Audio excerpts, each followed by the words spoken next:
get a sense of really how many credible, large, perhaps global energy powerhouses, renewable energy powerhouses you see or clean energy coming out of the Indian subcontinent?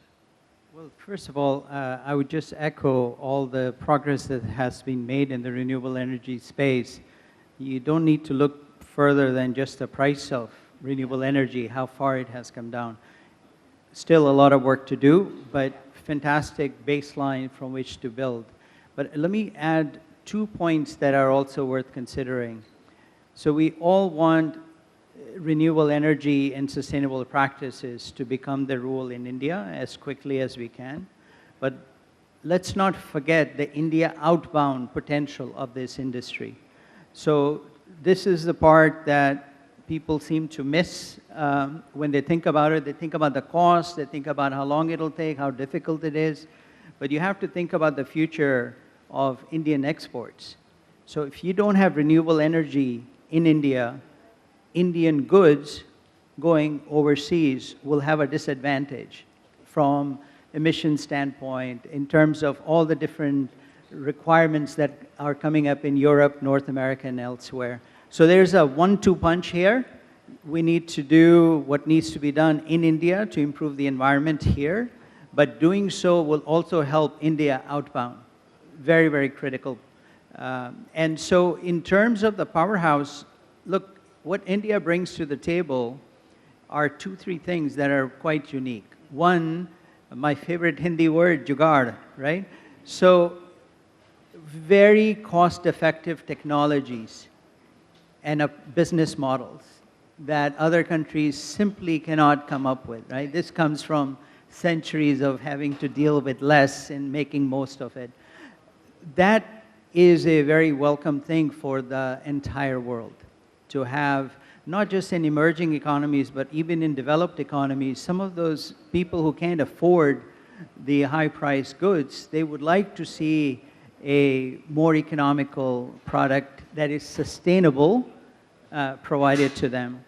Second is we have a sort of uncomparable capacity advantage in terms of mind share and smart people, particularly in the demographics that you really want to see. Young, smart, technology-savvy people, which is really the building blocks of a sustainable economy.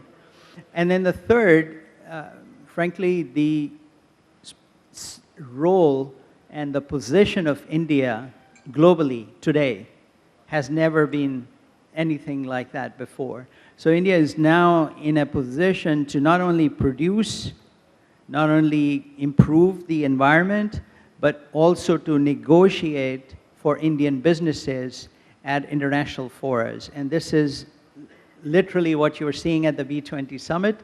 India taking leadership, not just for itself, but for all of emerging markets, and putting an Asian emerging market perspective on the table for how should you think about sustainability, how should you think about energy transition, that frankly has never been done before by developing or developed countries. That's fantastic. So give me a little bit more context there, and if you could add to that in terms of we're emerging as a voice, but where do we actually stand in the pecking order of delivering in practicality? And B, how would you compare us currently in terms of the edge over China, whether it be in terms of attracting new investments or whether it be in terms of how we're presenting ourselves as a prominent voice of influence in this space, but how are the dynamics changing and shifting? Well, there's certainly China's place in the world has shifted a little bit over the last 4 or 5 years, and India's place in the world has also shifted. And one could argue that it's almost correlated, right? One has gotten better and one has a few more concerns they didn't have before. But I think it's not a zero-sum game, right? India and China can still do a lot of mutual trade that is extremely beneficial for both economies, particularly the common people who want the cheapest possible products. So I think it's a little bit of a mistake to go down something versus something. It's really more about what type of economic powerhouse India is going to be. And it will be a very India-specific approach to it and a very India-specific trajectory to it. We've seen it already over the last several years, and I see no reason why it will change.